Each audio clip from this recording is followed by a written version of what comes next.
Bom dia a todas e a todos. Chamo-me Adriana Soares. Venho cá contar a terceira parte do livro de Giovanni Papini, O Diabo, e espero que vocês gostem tanto quanto eu. Então vamos agora falar sobre o quê? Lúcifer caiu por impaciência. Na Divina Comédia, que após 6 séculos de lusoscopia ainda não foi por completo decifrada, encontramos uma opinião nova sobre a queda de Lúcifer no paraíso. Dante, aqui, e Alhures, aceita duas opiniões correntes entre os teólogos católicos de todas as idades, que Satã foi o mais perfeito dos arcanjos e que o seu pecado foi a soberba. A estes dois conceitos arquisabidos ajunta, porém, uma outra notícia, da qual há traça na escolástica medieval.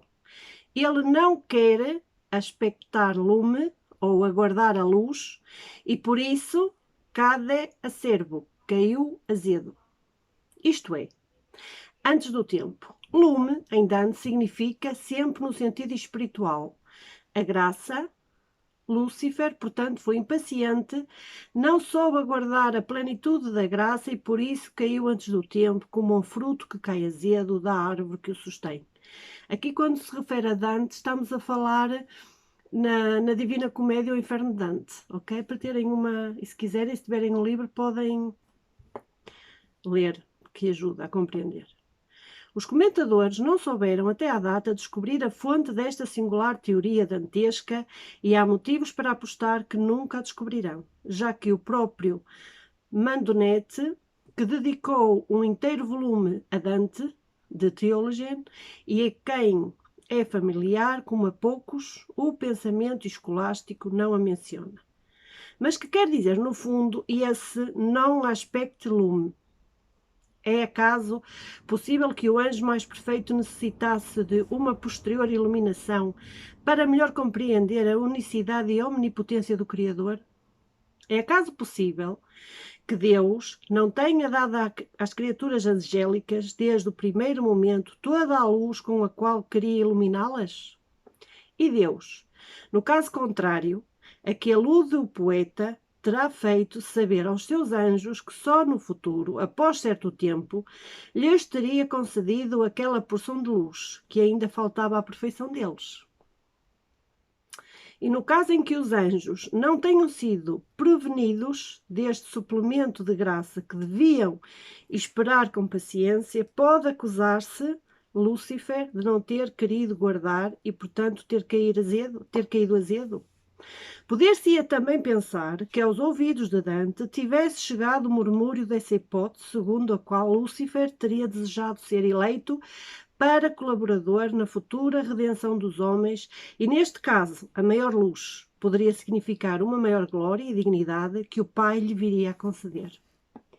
São interrogações às quais os teólogos, na persuasão de serem capazes de penetrar os mais recônditos mistérios divinos, poderão responder. Mas parece, entretanto, que, até agora, não fizeram reparo no problema posto pelo divino poeta. Os pecados de Lúcifer, se é verdadeira a hipótese de Dante, seriam dois: a soberba e a impaciência. Mas este último é o primeiro e o mais grave. Estamos a falar da impaciência. Na medida em que suscitou o outro. Se Lúcifer tivesse sabido esperar, teria entendido que a sua soberba não passava de mera loucura. Agora vamos falar na primeira culpa de Satã. Santo Anselmo de Cantuária, no seu pequeno tratado de Caso Diaboli, atribuiu a rebelião de Lúcifer ao desejo de ter uma vontade própria independente, isto é, livre. Eu tenho aqui o texto em francês e vou tentar traduzir o melhor que eu consigo para português. Diz o seguinte, o texto. Eis o texto. Não só quis, todavia, ser igual a Deus, já que presumiu ter vontade própria, mas também quis ser maior, querendo o que Deus não tinha querido. Portanto, sobrepôs a sua vontade à vontade de Deus. Culpa dobrada teve, pois, o arcanjo rebelde, segundo o santo teólogo, presumir ter uma vontade própria, por essa vontade acima da divina. Considerando o segundo ponto, a monstruosa culpa, quase inconcebível, por uma mente humana e manifesta. Não, assim quanto ao primeiro ponto. Aos anjos que sabiam, foi concedida a liberdade de querer, e tal liberdade pressupõe e implica, até mesmo necessita, o direito de um próprio querer. Uma liberdade que consiste em querer só aquilo que o superior quer, não seria liberdade. Os teólogos têm-nos repetido 1100 vezes que, se Deus não tivesse dado às suas criaturas o admirável dom da liberdade e as houvesse constrangido todas a pensar e a fazer unicamente as coisas queridas por ele, teria criado fantoches sem mérito e sem dignidade. Santo Anselmo dá uma interpretação inclusivamente satânica do livre-arbítrio quando afirma que Lúcifer, pelo único facto de ter uma vontade própria, presumia tornar-se igual a Deus. Muitos defensores da liberdade humana sustentam com efeito que neste dom consiste, na verdade, a nossa semelhança com Deus, e o mesmo se pode dizer dos anjos. Lúcifer mais não fazia que demonstrar ter sido feito à imagem e semelhança de Deus, e não se pode ter por culpa o ele conformar-se à própria natureza, qual foi ordenada por quem o engendrou. Lúcifer, na boa paz do autor do Monologion, pode requerer ser absorvido dessa primeira culpa. Absolvido, assim aqui é. A soberba do diabo. Tem sido ensinado sempre por muitíssimos padres e doutores, se não por todos, que o pecado de Satã foi a soberba e que a soberba é nos homens o pecado diabólico por excelência. Mas será rigorosamente o diabo o único a ensinar a soberba? E o orgulho é de veras ignorado por quantos aspiram a ser bons cristãos? Abramos a Bíblia e leia-se no Salmo.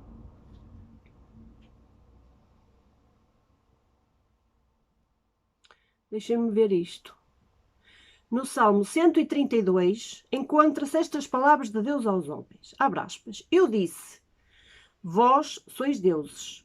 Todos sois filhos do Altíssimo. Fecha aspas. Esta divina afirmação foi citada e retomada por Cristo, dirigindo-se aos fariseus, e ele os apostrofava dizendo, abre aspas, não está escrito na vossa lei, vós sois deuses? Fecha aspas. A lei chama deuses àqueles a quem a palavra de Deus foi dada e a Escritura não pode ser anulada. Segundo João, no capítulo 34, temos um duplo testemunho de que Deus considera e chama deuses a certos homens, mas não é isso, porventura, um convite à soberba? E que disse a serpente a Adão e Eva, senão uma palavra muito semelhante, sereis como deuses. Ela fazia, portanto, a promessa de Deus, que Deus está pronto a manter. E contudo, precisamente por esse desejo de ser igual a Deus, Adão foi degradado, expulso e condenado.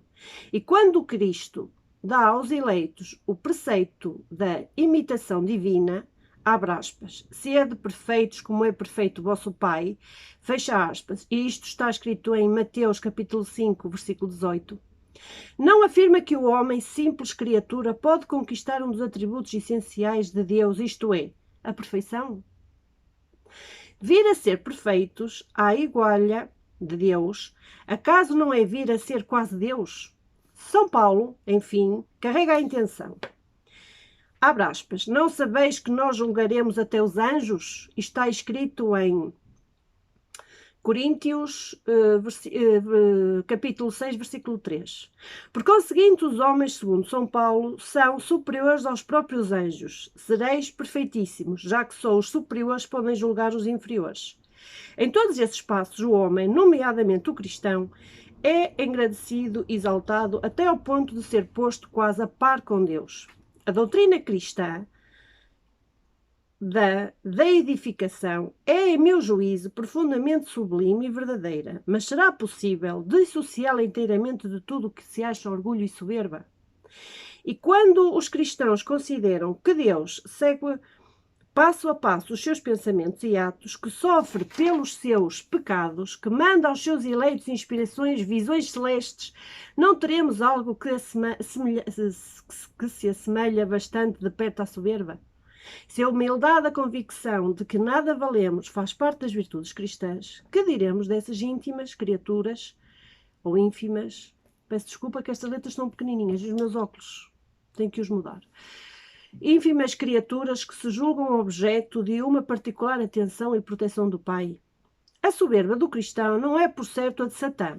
O cristão obedece e imita o diabo, rebela-se e quer rivalizar. Mas há, no entanto, qualquer coisa de comum, pois os extremos, como é sabido, tocam-se. Quando São João da Cruz quer aniquilar-se todo e em si fazer o vácuo, o nada, para que Deus possa calar a sua alma e enchê-la, temos ao mesmo tempo o cúmulo da humilhação, o aniquilamento. E o cúmulo do orgulho, visto que o santo por aquela via assegura-se de possuir Deus, de se unir à sua omnipotência e omnisciência. A derrota de Satã.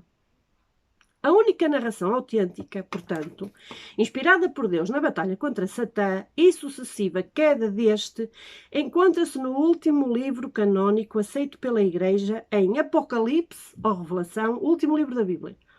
Capítulo 12, versículos 7 a 9, e vale a pena relê-la. Abre aspas. E houve batalha no céu.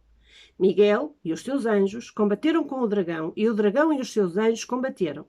Mas não conseguiram levar a melhor, e daí por diante não houve no céu lugar para eles. E o grande dragão, antiga serpente, o sedutor do mundo inteiro, foi precipitado sobre a terra, e com ele foram precipitados os seus anjos. Fecha aspas. E em seguida, ajunta-se que, abre aspas, o acusador dos nossos irmãos, que dia e noite os acusava perante Deus, foi precipitado. Fecha aspas. A narração, não obstante a sua simplicidade, não é tão clara como poderia parecer à primeira vista. Por que mistério, pergunta-se, foi necessária a força do arcanjo Miguel e de outros de os seus anjos para abater o diabo? O Omnipotente, com um simples ato da sua vontade, teria podido precipitar o rebelde num instante, porque julgou ele necessário um vero e próprio combate entre as duas opostas legiões angélicas. Ou Deus sabia que, de qualquer modo, os espíritos fiéis teriam vencido os espíritos do mal, e então essa batalha não tem, ao menos para as nossas inteligências, uma clara justificação. Ou se tratava, ao invés de um combate, entregue como as pelejas humanas às únicas forças dos exércitos contrapostos à sorte das armas. E que teria acontecido, então, se os rebeldes tivessem levado de vencida as milícias fiéis? Há mais. Sempre se tem ouvido dizer que Lúcifer foi precipitado no abismo, nas trevas, no lugar que depois foi dito o inferno.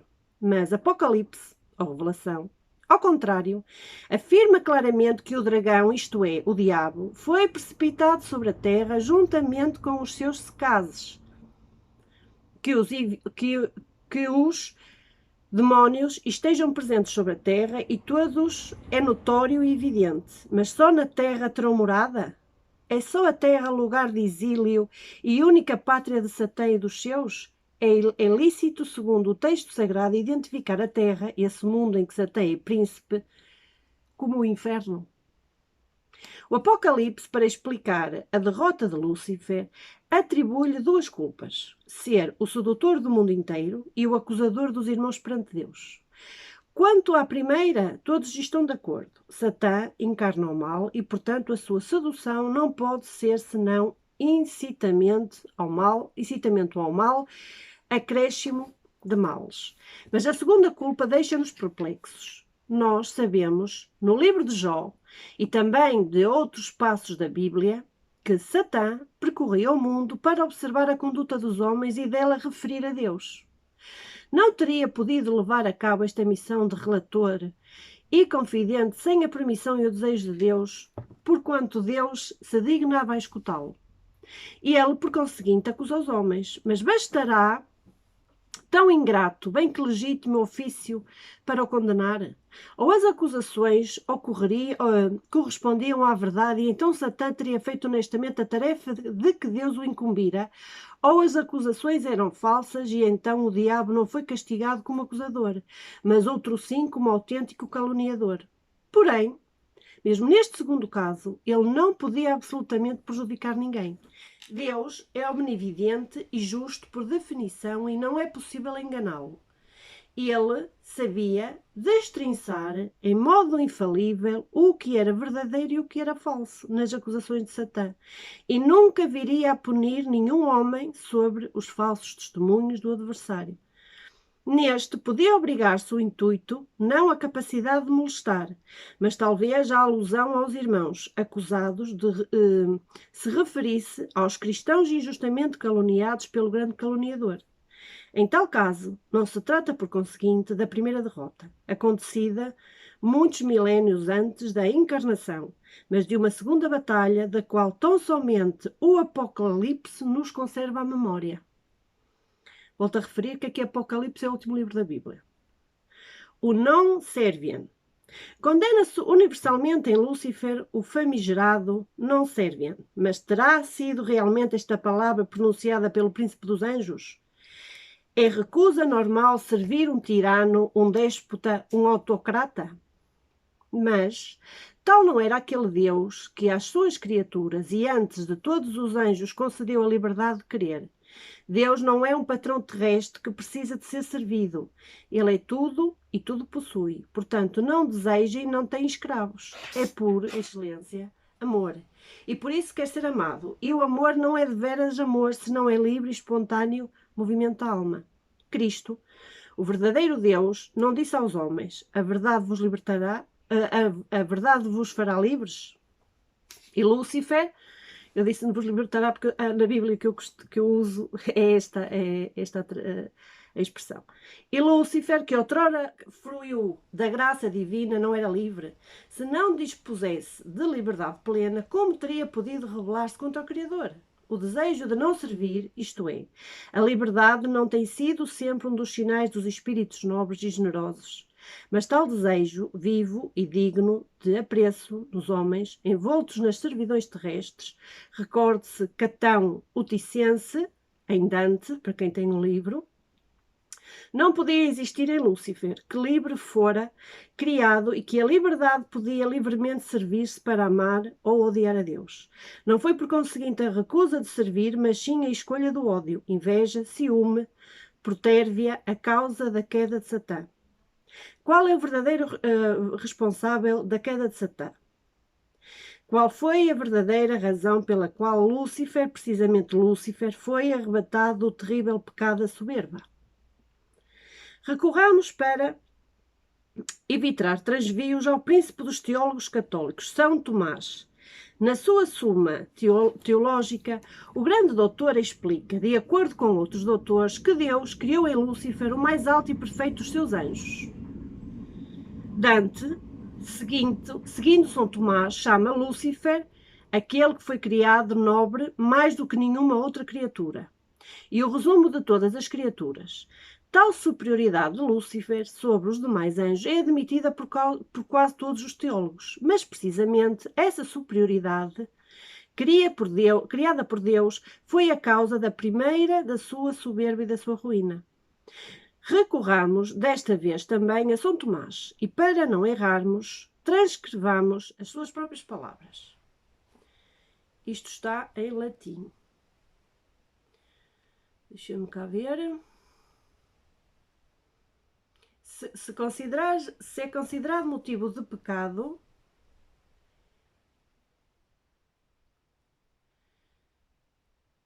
não consigo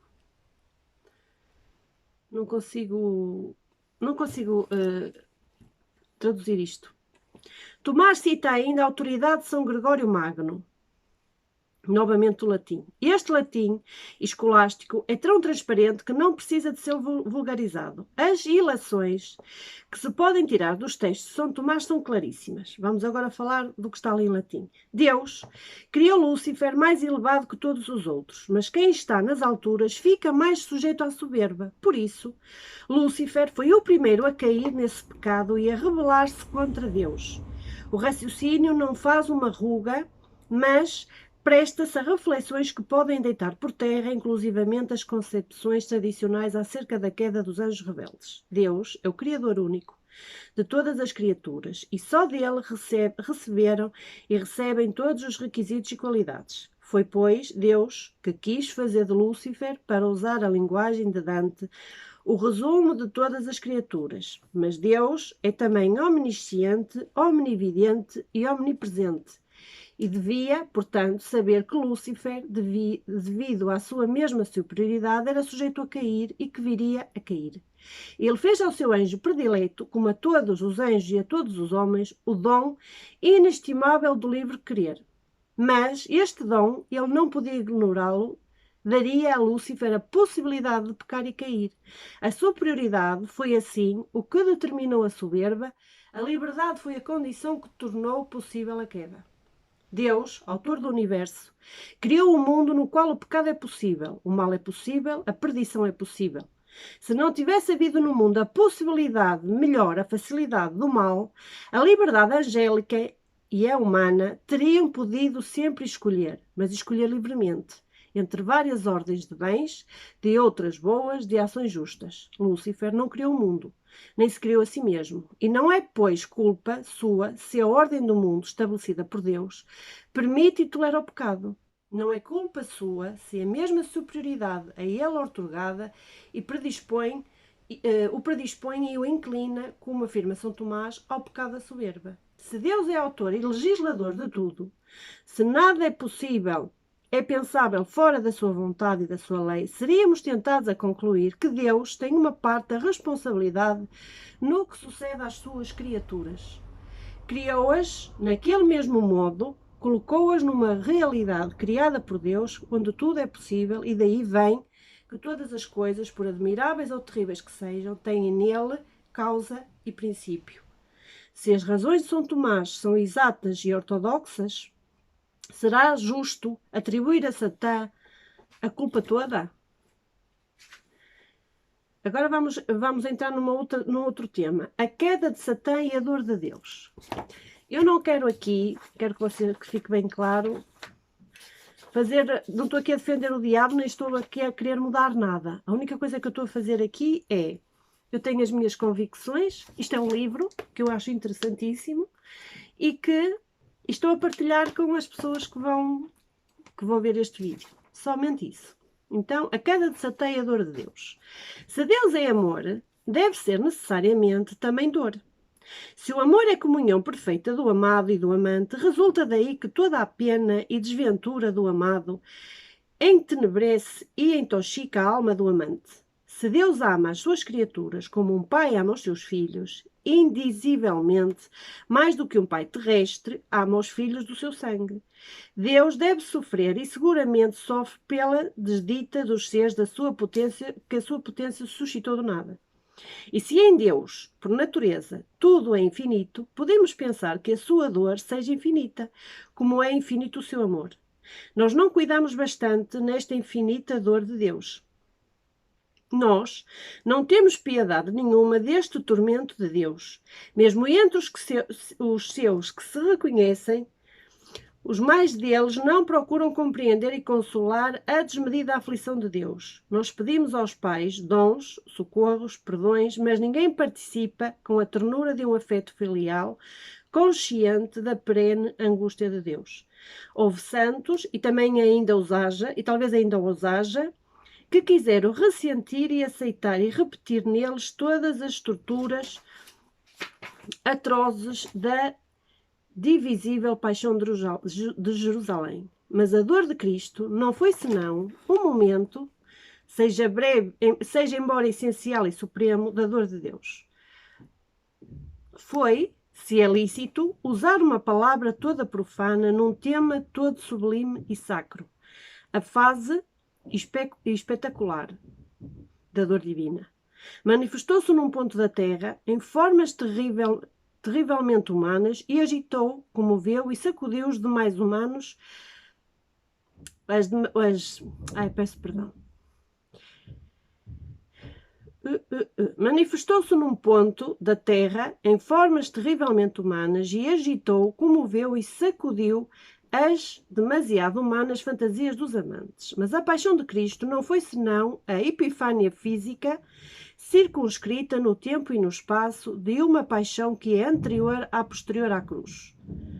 A cruz não é senão o símbolo infinito e tangível de uma crucificação que a precede e a segue. Cristo estará em agonia até ao fim do mundo.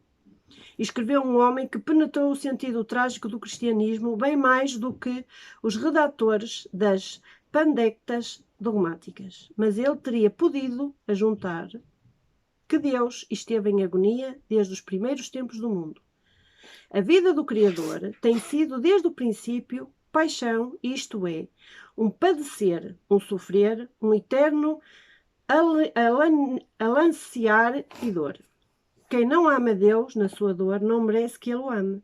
Maravilhosamente escreveu o grande Orígenes. O Salvador desceu sobre a terra por piedade do género humano. Suportou as nossas paixões antes de sofrer a cruz, antes mesmo de se ter dignado assumir a nossa carne. Se de veras não as tivesse suportado primeiramente, não teria chegado a participar da nossa vida humana. Mas que paixão é essa que Ele padeceu por nós? E a paixão do amor. Mas o próprio Pai, Senhor do Universo, Ele que é cheio de longanimidade, de misericórdia e de piedade, será verdade que em qualquer modo também Ele sofreu? Ou ignoras, porventura, que logo que Ele se ocupa das coisas humanas, Ele sofre uma paixão humana? Portanto, o Senhor teu Deus tomou à sua conta a tua vida, como aquele que toma à sua conta o filho que nasce do seu sangue. E isto estamos a falar em Deuteronômios, no Velho Testamento, capítulo 1, versículo 31. Deus toma assim à sua conta a nossa vida, como o Filho de Deus toma as nossas paixões. Nem de longe o Pai é impassível.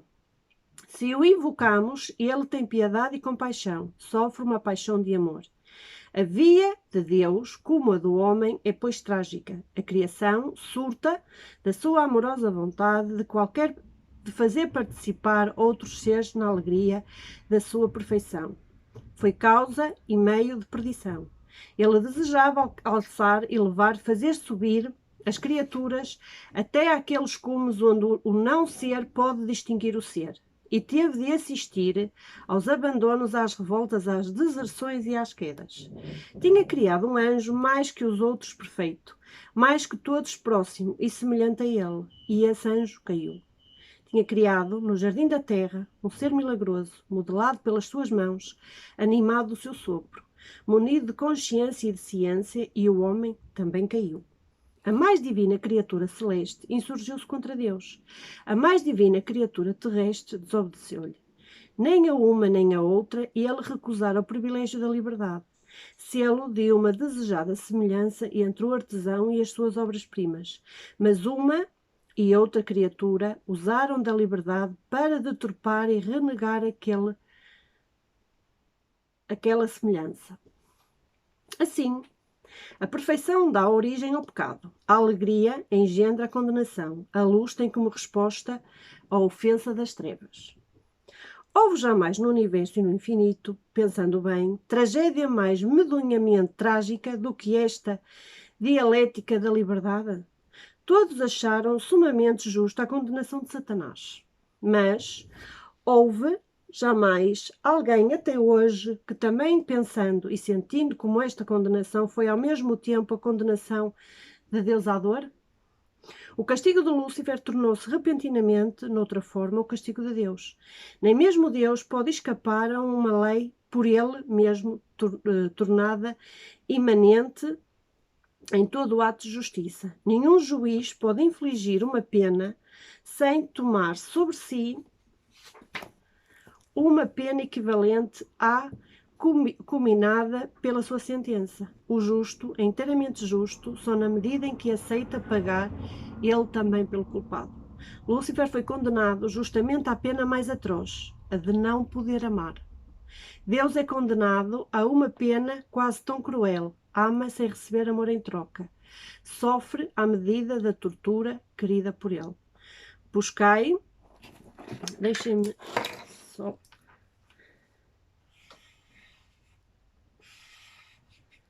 que eu quero pôr depois aqui no tema do vídeo.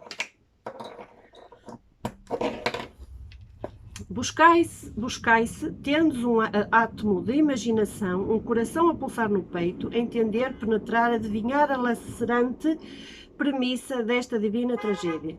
Quem não consente em tal esforço e continua a afirmar-se, Deus, como um ótimo e plácido velho, ocupado na distribuição de elixires e prémio aos seus servidores, ainda não chegou sequer ao limiar do cristianismo. Pensai, Deus, em ordem à sua justiça, pode condenar, mas não pode odiar. Se ele é, por essência, o ser, não pode nutrir em si aquela sede de aniquilamento que é o ódio. Se ele é, por essência, amor, todo o amor não pode, não ele, subsistir o oposto do amor, aquela negação do amor que é o ódio. Ele condenou necessariamente Lúcifer, mas não o odiou nem poderá jamais odiá-lo. Precipitou no abismo, mas para além desse abismo de horror há um abismo ainda mais profundo, que é o abismo do seu amor. Enquanto Lúcifer era o mais sublime dos anjos, isto é, o mais semelhante a ele, amava-o mais do que aos outros. E quanto mais forte e pleno era o seu primitivo amor por Lúcifer, tanto mais forte e pleno deve ser o seu misericórdio afã após a queda. Amava-o imensamente antes da revolta, quando era feliz entre os felizes. Não há de amá-lo mais ainda, agora que se tornou o mais desesperadamente infeliz entre os infelizes? O castigo de Lúcifer é o mais horrendo que mente divina ou humana possa conceber. Já não ama, já não é capaz de amar, mergulhando nas profundezas e confinado na escuridão intérmina da ausência e do ódio. Nenhuma condenação pode comparar-se à que oprime Satã. Vamos ficar por aqui. Já passou os nossos 30 minutinhos e vamos ficar por aqui. Espero que vocês estejam a gostar, tanto quanto eu. E eu vou deixar aqui o meu e-mail na descrição do vídeo. Se alguém quiser falar comigo, estejam à vontade, tá? Beijinhos no coração, até amanhã.